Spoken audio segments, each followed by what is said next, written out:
Ouais. En tout cas, laisse-moi me concentrer, s'il te plaît. Ça, c'est les poids des gars chiches. Faut mailler seul. Laisse-moi me concentrer, s'il te plaît. Oui, concentre-toi. Voilà. Bonjour à tous. Bienvenue sur Anka, la chaîne consacrée au destin, à l'amour et à la spiritualité. Ici, nous sommes convaincus que chacun d'entre vous et chacun d'entre nous est une étoile qui doit et va briller afin d'éclairer le monde. Aujourd'hui, nous allons aborder un sujet lié à la spiritualité avec Edith. Bonjour Edith. Bonjour Amel. Voilà, et nous allons nous intéresser particulièrement aux chrétiens. Et nous allons parler de la chrétienté. Je sais que de nos jours, il y a beaucoup de questions que les uns et les autres se posent par rapport à cela.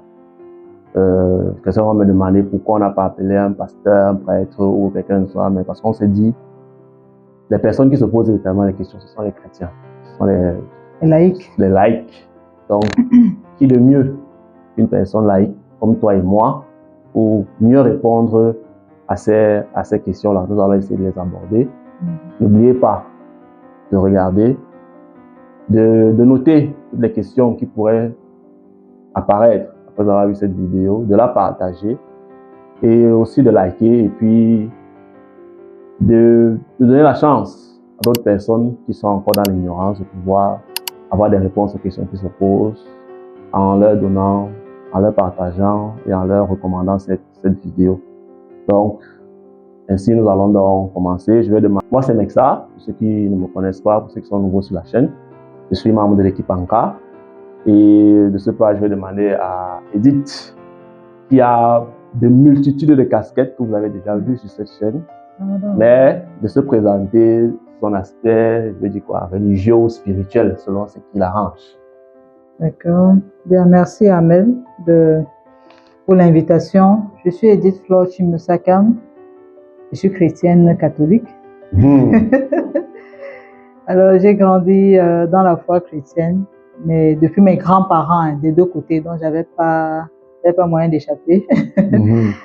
Donc, j'ai grandi dans la foi catholique depuis la tendre enfance jusqu'alors. Et aujourd'hui, même si le pape décide de dévisionner de l'église catholique, c'est son problème. Moi, je suis là jusqu'à la mort. Ok. C'est bien d'avoir des gens convaincus comme ça. Au moins, on pourra avoir beaucoup plus de réponses par rapport aux questions que les uns et les autres se posent.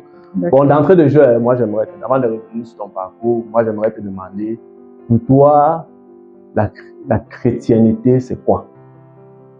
En oubliant, en faisant fi de tout ce qu'on peut lire, tout ce qu'on peut comprendre, mais pour toi, en tant que chrétienne, la chrétienté, c'est quoi? En mots simples, c'est vivre à la suite du Christ. Dire reconnaître le Christ comme Seigneur et Sauveur de l'humanité, de suivre selon les préceptes de l'Évangile qui sont d'aimer son prochain comme soi-même. Ok. Donc, et de l'enseigner aux autres. Donc, je dirais que c'est un style de vie où on marche à la suite du Christ, on suit les pas du Christ. Sachant que le Christ, c'est qui? Parce que bon, même ce terme-là crée beaucoup de débats, mais en tant que chrétien, le Christ, c'est qui? Alors, le Christ, moi, je vais donner une réponse chrétienne qui fait partie de nos convictions, de notre foi, de ce sur quoi est basée la foi. Alors, Dieu a créé l'humanité et avec nos premiers parents, Adam et Ève, je rappelle que ce qu'on donne ne sont pas des faits historiques, mais ce sont des faits pour passer des messages. Alors donc, Dieu nous a créés en fait pour le bonheur et c'est la raison pour laquelle on peut voir tout ce qu'il y a autour de nous. Il y a des choses qu'on aime qui nous font du bien, la nature et tout. Dieu l'a voulu pour chacun de nous. Il a voulu également que nous en jouissions d'une certaine manière et que nous jouissions de cette vie bienheureuse. Donc pour ça, il y avait une alliance entre Dieu et les hommes qui a été brisée. Alors donc, je ne vais pas revenir sur toute l'histoire du salut depuis les patriarches, mais le Christ vient en fait réconcilier l'homme avec son Dieu. Ok. Donc le Christ, c'est ce... Est-ce qu'il y a une différence, parce que beaucoup se posent la question, est-ce qu'il y a une différence entre Jésus, personnage historique, et le Christ, comme tu le dis? Oui, c'est vrai que je me pose pas ces questions, mais bon. Donc, en fait, quand on parle du Christ, il s'agit du Messie, celui qui vient sauver l'humanité. C'est bien sûr Jésus, le personnage que tout le monde connaît. Le Messie, que je le précise, n'est pas seulement le Messie pour les chrétiens, mais qui vient en fait de réconcilier l'homme avec, quand je parle de l'homme, je parle de toute l'humanité entière, avec Dieu, qui vient nous donner, qui vient nous redonner, n'est-ce pas, notre place auprès de Dieu. Okay. Et qui nous propose donc un chemin de vie qui est tout simplement d'aimer. Parce que quand on parle du royaume de Dieu, c'est un royaume d'amour, tout simplement. Donc, aimer son prochain, faire à son prochain ce qu'on souhaite être fait pour nous-mêmes. Donc voilà, en bref. Quoi. Ok. Et le deuxième thème sur lequel beaucoup aussi échangent, c'est le christianisme maintenant. Qu'est-ce que c'est que le christianisme? Et puis, comment comprendre ça de manière simple? Bon, peut-être que les deux mots peuvent paraître un peu ambigus. Ça veut peut-être fondamentalement dire la même chose, mais le christianisme, c'est la foi en Jésus, qui est en fait Dieu fait homme, qui est mort et qui est mort pour nos péchés et qui est ressuscité. Okay. Donc, le christianisme, en fait, c'est la foi en Jésus qui est venu pour nous sauver, qui est venu pour sauver l'humanité, et qui a fait ce sacrifice sur la croix pour nous et qui a ensuite ressuscité. Voilà ce que je peux dire concernant le christianisme. Maintenant, je vais laisser le son au théologien. Non, on est dans le cadre vraiment d'apporter des réponses beaucoup plus précises. Des chrétiens du jour au jour.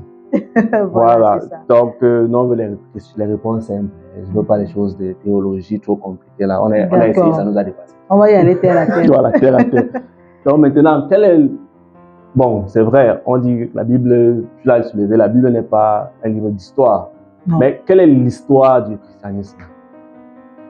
Alors, le christianisme, ce qui est intéressant, c'est qu'on compte les dates, n'est-ce pas? Le repère de l'humanité, quand on veut placer, enfin, le point de repère de l'humanité, de l'histoire, c'est le Christ lui-même, la date de naissance du Christ.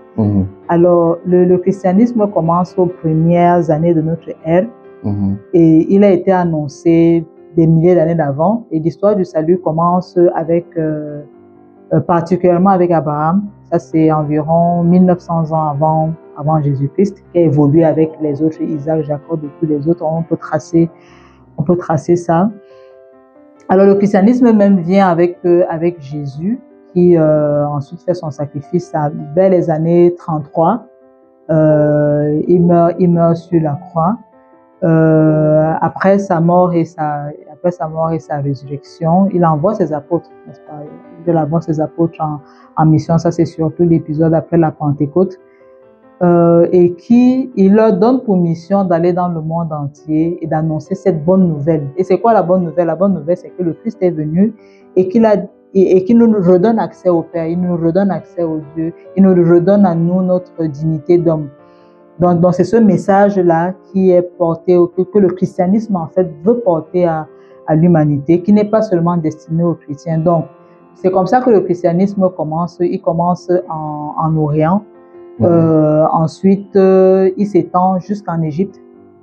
L'Égypte, l'Éthiopie et la Nubie. Ça, c'est vraiment dès les premières années, les années 50-60. Après Jésus-Christ s'étend vers la Nubie. Donc, il y a cette évangélisation-là et on peut voir, par exemple, en Éthiopie, que le christianisme est vraiment ancré dans leur culture. Et là-bas, particulièrement, ils ne vont pas se poser les questions. Est-ce qu'il y a une opposition entre la foi et la culture? Ils n'ont pas ce problème.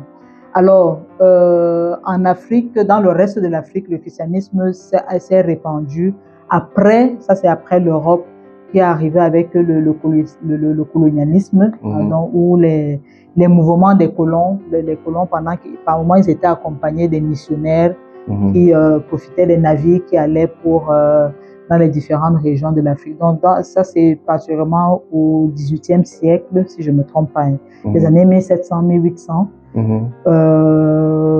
Au Cameroun particulièrement, ils arrivent au 15e siècle. Les premiers, ce sont les Portugais. Les Portugais, ceux qui ont découvert la rivière de crevettes. Dans le même navire également, il y avait des chrétiens. ils sont arrivés par Marienberg. Les Portugais, mais à ce moment-là, l'évangélisation du Cameroun a été superficielle. Donc, on ne s'est pas vraiment allé en profondeur. Ensuite, lorsque le Cameroun est placé sous ses protectorats allemands, je ne me souviens plus des expressions, il y a les missionnaires palotins qui arrivent également avec les colons, et les palotins commencent à fonder les églises, ils commencent avec les écoles, mais ils n'ont pas pu mettre long. Parce que, bon, après la Deuxième Guerre mondiale, le Cameroun est placé sous protectorat. Il y a un côté français, il y a un côté anglais. Oui. Donc, et c'est là où arrivent ce sont les spiritains, voilà. Ce sont les pères spiritains qui arrivent, commencent à fonder les écoles, les missionnaires, les séminaires, oui. Et les églises et quelques hôpitaux. Donc, en gros, voilà. Donc, l'évangélisation en profondeur a commencé véritablement après la Deuxième Guerre mondiale avec les missionnaires spiritains, qui sont ceux qui ont le plus bâti l'église, enfin, qui sont les premiers bâtisseurs des églises en Afrique. Ok, bon, on ne va pas revenir sur les débats autour de comment ça s'est passé. Ça, c'est pas l'objectif. On fera peut-être une vidéo où on va mieux expliquer comment. Je peux juste dire un mot dessus. C'est que je pense que dans tout ça, peut-être pour situer les uns et les autres, dans ce mouvement-là, il y a eu 3 éléments, 3 aspects. Maintenant, qui a fait quoi? Il faut rentrer là-dedans. Il y a eu l'aspect colonisation qui n'était pas toujours fait par les missionnaires. Ça veut dire que, en fait, ce sont les royaumes qui envoyaient les gens en mission. Et comme alors les missionnaires profitaient de cela pour également se déplacer, pour continuer à porter le message de l'évangile. Maintenant, parmi les missionnaires, il y en avait qui avaient véritablement pour vocation d'aller évangéliser, d'aller éduquer. Donc, beaucoup ils fondaient, on peut facilement les identifier, ceux qui fondaient des écoles et qui créaient des hôpitaux et tout ça. Et il y en avait qui étaient aussi des mercenaires. Ça, il faut le reconnaître. Bon, maintenant, qui faisait quoi? Bon, je crois que ça fera l'objet de notre échange. Mais pour revenir un peu sur le côté, sur le christianisme, moi, j'aimerais comprendre une chose, pour qu'on puisse entrer dans le vif du sujet. Quelle est la différence entre église, congrégation, ces différents termes que nous, on ne comprend même pas là? Quelle différence fais-tu entre, je prends seulement ces deux-là, une église et une congrégation? Alors, il faut distinguer déjà les 2 expressions église. On va distinguer église écrite en lettres majuscules, qui est le peuple de Dieu, en fait, l'assemblée du peuple de Dieu qui vient du mot ecclésia, d'accord, qui est la convocation où Dieu appelle ses enfants. Mais il faut voir église avec le grand E, la véritable définition du mot église, c'est Dieu qui convoque son peuple, qui rappelle son peuple à lui, d'accord. Ensuite, il y a église qui désigne le mot bâtiment. Ça veut dire un endroit, un lieu de culte où on se retrouve pour prier, pour célébrer, pour louer Dieu et puis lui présenter nos prières. D'accord? Donc, il y a ça. Alors, et les congrégations, maintenant, ce sont des communautés qui vivent autour d'une spiritualité. Il y en a qui ont pour spiritualité, je ne sais pas moi, là, ou alors autour d'une dévotion. Il y en a qui ont une dévotion au Saint-Esprit. Ce sont les spiritains et qui sont comme des personnes qui doivent bâtir l'église et jusqu'aujourd'hui le font. Il y a des congrégations, il y a par exemple les pères, pour ceux qui sont les plus anciens au Cameroun, il y a les jésuites. Les jésuites également qui sont très actifs dans le secteur éducatif. Ils ont créé plusieurs collèges. Quand le collège Vogt a été créé, c'est les jésuites, non, c'est les missionnaires de Saint-Jean, pardon. Bon, ici à Douala, on a l'Iberman, on a l'université catholique, voilà, qui a été fondée par des jésuites.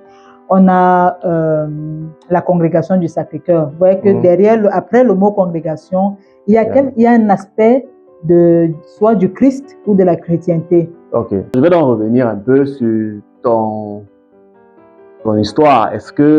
Comment est-ce que tu fais pour devenir une véritable chrétienne? Est-ce que ce n'est qu'une affaire de peu, comme tu as dit au début, tes ascendants, tes parents, tes grands-parents, ou bien c'est qu'à un moment donné, toi-même, tu as dû faire le choix? Alors, je disais que le fait que les grands-parents, ma grand-mère, mes 2 grands-mères en fait étaient femmes catholiques. Et c'est même par elles que mes parents se sont rencontrés. La mère de maman et la mère de papa, toutes les 2 faisaient partie par elle que les parents se sont rencontrés, ont fini par se marier. Donc, le fait que les grands-parents étaient déjà là, ça a posé un cadre. Ça a posé un cadre et j'ai évolué dans les mouvements. Mais l'élément qui m'a permis véritablement de tenir, c'est l'expérience que j'ai fait, les différentes expériences que j'ai fait dans le parcours. Au point où je dis aujourd'hui, si le pape décide de partir et dire que donc, je ne suis plus catholique, bon, c'est son problème. C'est son problème. Donc, c'est surtout les expériences que j'ai faites, que j'ai eues, notamment avec la Vierge Marie, quand j'avais 7 ans. Et un peu plus tard, j'ai fait une rencontre assez particulière avec le Sacré-Cœur de Jésus. C'est pour ça qu'on peut voir l'image là, parce que la maison est consacrée au Sacré-Cœur de Jésus. Donc, ce sont ces expériences-là qui ont fait qu'aujourd'hui, je ne bouge pas, quoi. Ok, mais bon, beaucoup de chrétiens disent, comme tu dis là, beaucoup de chrétiens disent ça. Il faut faire la rencontre du Christ, il faut faire ceci. Mais tu l'as vu? Alors, les expériences spirituelles sont assez difficiles à expliquer. Parce que je crois que Dieu se manifeste à nous, le Christ se manifeste à nous selon notre nature, selon qui on est et selon les circonstances, en fait. Ma rencontre, la première rencontre, comme je le disais, ça a été avec la Vierge Marie, parce que moi, je crois que ça vient de l'héritage de mes grands-mères. Elles te tapaient les rosaires tous les matins. Bon, disons que le rosaire, c'est une grosse prière, c'est une prière catholique longue où on récite. Oui, c'est au moins 2 heures de temps. Voilà. Donc, et je récitais pas. Voilà, je récitais pas l'histoire.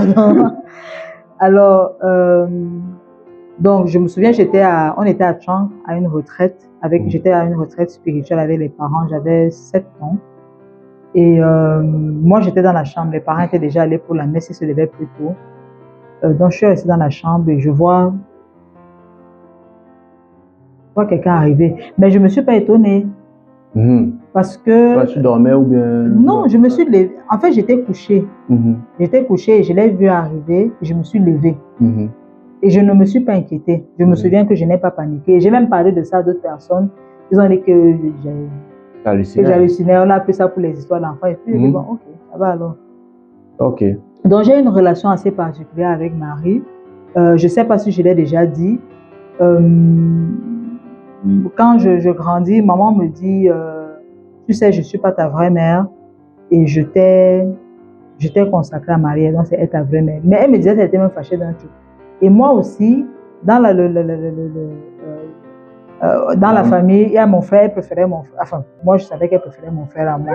Et moi, j'étais du côté de mon père, elle était du côté de mon frère. Donc, souvent, elle me faisait des trucs, elle disait que peut-être on me changer à l'hôpital. Donc, elle m'a dit, ok, ça va, donc maintenant, il comprend. Donc, ta mère, c'est Marie. Donc, du coup, oui, donc, du coup, ça a forgé cet attachement à la Vierge Marie. Et pour beaucoup de choses, quand je lui disais, maman, ici, là, je ne sais pas. J'ai besoin que tu fasses quelque chose. Et à plusieurs reprises, elle a fait des choses pour moi. Donc, je disais que les expériences spirituelles sont diverses et variées. Chacun le vit d'une certaine manière. C'est souvent difficile à expliquer. Donc, ça a été mon cas. D'autres expériences, ça a été particulièrement avec le Sacré-Cœur de Jésus. J'ai été vraiment attirée d'une certaine manière par ça, où j'ai vécu une expérience assez forte dans la relation avec le Sacré-Cœur. Quand tu dis expérience, ça veut dire quoi? Ça veut dire que tu l'as vu, ton corps a tremblé, tu as fait quoi? En fait, l'expérience là, c'est gros. Nous, on veut les détails, on veut savoir les éléments. Qu'est-ce qui s'est passé? Ton corps a tremblé, tu as fermé les yeux, tu as vu apparaître comme nous on voit souvent dans les films là. Non, je n'ai pas vu. Comment est-ce que ça s'est passé dans ton cas en particulier en fait? Bon, alors il y a l'une des expériences, je traversais un moment très difficile, c'était très compliqué. Et je me suis levée au milieu de la nuit et j'étais même en train de pleurer. Oui. Et je priais, je me suis levée, j'ai commencé à prier et je voulais prier en fait. J'ai dit, j'ai pas la force de prier là maintenant. Je sais pas quoi te dire, mais j'ai juste besoin que tu me réconfortes. C'est tout ce que je te demande. Là, je ne sais pas comment. Je sais que la situation là, vraiment, tu vas gérer, mais là, j'ai besoin de réconfort. Effectivement, j'ai ressenti comme une chaleur qui m'a enveloppée. Et là, j'ai senti la peine qui tombait. Donc ça, c'est l'une des... Ça, c'est l'une des expériences. Donc, enfin, il y en a plusieurs. En fait, parce que dans chacun de mes moments de prière, pour moi, la prière, c'est une rencontre. Je ne fais pas des prières juste où je récite des formules. Notre Père, je vous salue Marie. Ça, je le fais. Mais ça ne reste pas un récit qui reste au bout de mes lèvres. Mais ça reste véritablement une communion. Pas seulement une communication, mais véritablement une communion. Ok. Ça me permet de poser la question, puisqu'on va rentrer dans le vécu des chrétiens et ce qui est chrétien ou pas. Certaines personnes disent que tant que tu n'as pas peut-être, comme tu as dit, je ne vais pas dire expérience, moi je vais être concret, tant que tu n'as pas vu Jésus, tant qu'il ne t'a pas parlé d'une certaine façon, genre dans le rêve ou bien dans, je ne sais pas trop quoi, dans un rêve ou dans une hallucination, ça veut dire que tu n'as pas encore fait la rencontre. Est-ce que c'est vrai? Je ne sais pas comment Dieu gère ces gens, comment il gère sa relation avec ces gens, mais je pense que Dieu aime être désiré. C'est-à-dire que si on a véritablement le désir à l'intérieur de le rencontrer, il vient à nous. Je pense. Et moi, je pense que même Dieu vient à nous, toujours. Il est toujours là à côté. Mais il a besoin qu'on le désire. Il veut véritablement qu'on souhaite le rencontrer. Si dans chaque moment, il y a des moments où, je vais dire, l'expérience a été plus forte que d'autres. Il y en a qui sont souvent déjà un peu sensationnels, d'autres pas du tout. Mais je crois que tout dépend du désir qu'on a au fond de soi. Ok. Bon, moi, j'aimerais donc savoir aussi une question que beaucoup de gens se posent. Est-ce qu'on peut vivre, être chrétien en dehors d'une église? C'est-à-dire en dehors d'une chapelle. Est-ce qu'on peut être chrétien? Est-ce qu'on peut vivre sa chrétienté seul, dans son coin et puis dire que bon, comme tu l'as dit, c'est une relation d'abord particulière entre toi et le Christ. Est-ce que ça suffit pour dire qu'on est chrétien? Si je dis que ça ne suffit pas, j'aurais la prétention d'évaluer ceux qui sont dans des conditions particulières et qui peut-être n'ont pas la possibilité de faire partie d'une communauté, ou alors d'évaluer peut-être des personnes qui ont peut-être été frustrées par le comportement de certains hommes d'église et qui ont décidé de rester en retrait. Comment ils vivent, je ne sais pas. Mais je pense que l'homme est un animal social. On a besoin des autres. On a besoin des autres. L'homme également est un être qui souvent n'a pas la discipline. Certaines de manière, il y en a qui sont des ermites. Les ermites qui, par exemple, qui quittent, ils vont rester quelque part dans un cadre, ils restent seuls, ils ne vivent que de prière. Ils restent là des années, seuls à prier et tout. Comment ils vivent? Moi, je ne sais pas comment ils font parce que moi, je ne peux pas faire ça. Oui, donc, mais je pense que pour véritablement vivre sa foi, pour l'exprimer, même pour l'éprouver, il faut appartenir à une communauté. Qui propose des cadres. Alors, on ne va pas consommer tout ce qui est proposé sans comprendre, juste consommer parce qu'on dit que c'est comme ça, comme ça, comme ça. Mais choisir véritablement ce qui nous permet de grandir, ce qui nous permet véritablement de rencontrer Dieu et vivre avec les autres. Bon, en parlant donc de communauté, moi j'aimerais poser une question. Je pose une question. Pourquoi est-ce qu'il y a autant d'églises? Enfin, du moins on appelle ça église. Peut-être en termes techniques, il y a autre chose. On se dit des églises, c'est-à-dire catholiques, les protestants, les réveillés, les non-réveillés, les moins réveillés, l'église des esprits, l'église de ceci, l'église de cela. Pourquoi est-ce qu'il y en a tant? Et est-ce qu'il y a véritablement du bon ou du mauvais dans ça? Bien sûr qu'il y a du bon et du mauvais, mais lesquelles sont les plus bonnes, lesquelles sont les plus mauvaises? Je dirais que l'église catholique, celle que j'expérimente, est la bonne. Bon, maintenant les autres, je me garde d'évaluer. Je ne dis pas non plus qu'elles sont toutes mauvaises. J'ai rencontré des personnes qui viennent d'autres églises que je respecte beaucoup et dont je lis les ouvrages, je suis de temps en temps les enseignements et je trouve pertinent. Moi, je dirais que la raison pour laquelle il y a une pluralité d'églises, je pense que ce sont des problèmes humains. C'est beaucoup plus l'humain et non une volonté de Dieu, parce que beaucoup mettent ça sur le point de la volonté. Non, bon, peut-être, je ne sais pas. Je ne suis pas dans, mais je ne pense pas. Je pense que c'est beaucoup plus des problèmes humains, où les gens n'arrivent pas à s'accorder sur un certain nombre de choses, sur une manière de voir les choses et décident de se séparer. Ok. Tu as des exemples? Bon, oui, il y en a. Au départ, on avait juste l'église catholique. Donc, catholique veut dire universel. Ensuite, il y a eu le grand schisme orientale, où d'un côté on a l'église, il y a l'église catholique, ensuite l'église orthodoxe.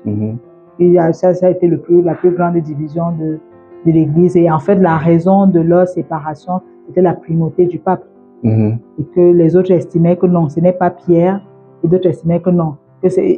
Certains estimaient que c'était Pierre qui était à la tête de l'église, d'autres estimaient que c'était André qui a été le premier à être appelé, puisqu'André c'est le frère de Pierre. Et c'est André qui a été le premier à rencontrer Jésus. Donc il y avait ça. Donc, du coup, ça point de détail aussi banal, quoi. Exactement, c'était pour ça. Et jusqu'aujourd'hui, ils considèrent André comme le premier.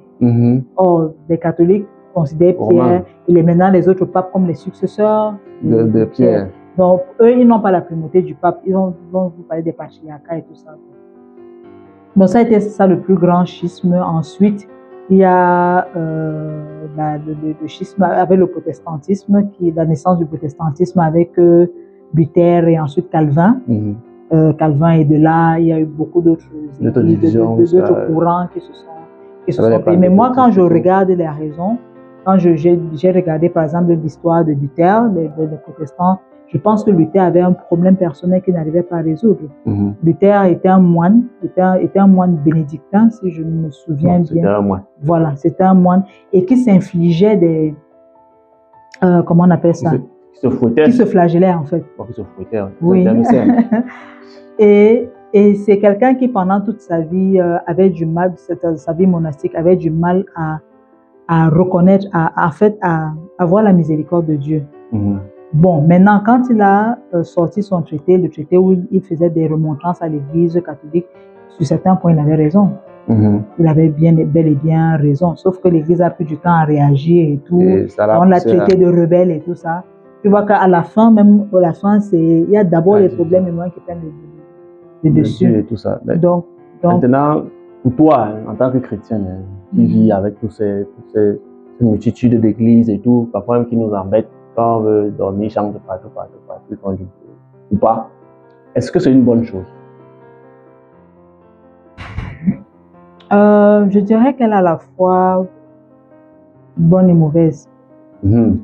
Alors, la bonne chose, c'est que c'est pas parce qu'il y a une multiplicité d'églises que Dieu cesse d'être Dieu, ou bien que le Christ cesse d'être le Christ et continue à agir à travers tout ça, à travers l'histoire de l'humanité. La mauvaise chose, c'est que souvent ça fait la confusion. C'est que les gens souvent ne savent pas, ok, maintenant on va où? Qu'est-ce qui est bien, qu'est-ce qui n'est pas bien, quel est le message qu'on doit embrasser. Donc c'est ça le problème. L'idéal aurait été qu'il y ait une seule et que tout le monde reconnaisse que bon, voilà le chemin. Ça aurait peut-être été plus simple. Oui.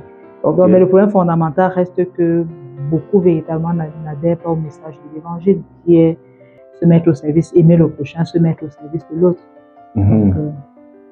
Ok. Donc, autre chose aussi qui secoue un peu les chrétiens, bon, qui se pose, c'est par rapport à la destinée. C'est-à-dire que, est-ce que être chrétien veut dire qu'on n'aura plus de problèmes? Ça, c'est la première question. La vie de Jésus était comment? On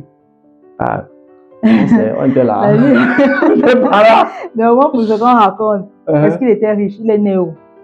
Bon, on dit que c'était son époque. Oui, mais à son époque, il y avait des rois. Dans la parole de Dieu, on dit que le chrétien n'est pas appelé à être pauvre.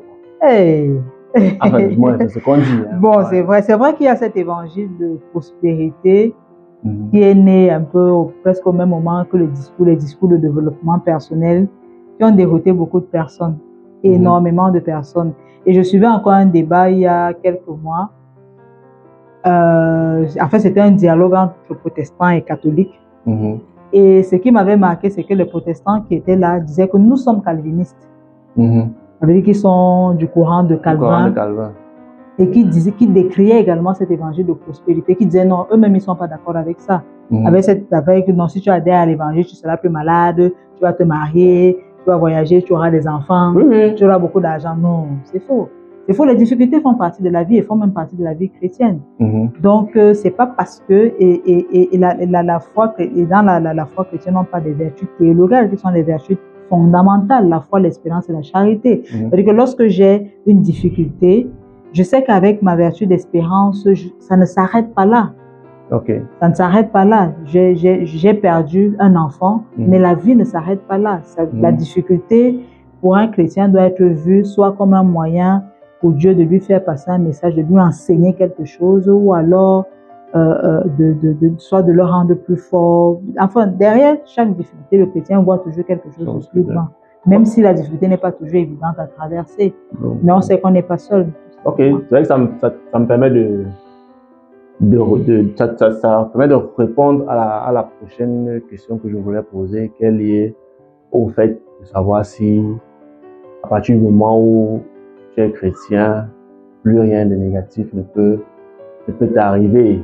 Parce que bon, c'est vrai, on dit que Dieu est là pour la prospérité. Certains disent ça. Tu as répondu à cette question, mais beaucoup disent aussi que si tu arrives un malheur, ça veut dire que tu n'as pas assez chrétien ou bien que tu n'as pas assez la foi. C'est ce qu'on dit. Je ne sais pas si ce que toi tu en parles avec chrétien ou bien. Et quelle est ton expérience personnelle par rapport à ça? Je pense que les gens n'ont pas... Dieu, ce qu'il lui veut, c'est notre salut. Si le salut de ton âme doit passer par la pauvreté, alors tu seras pauvre. Aïe.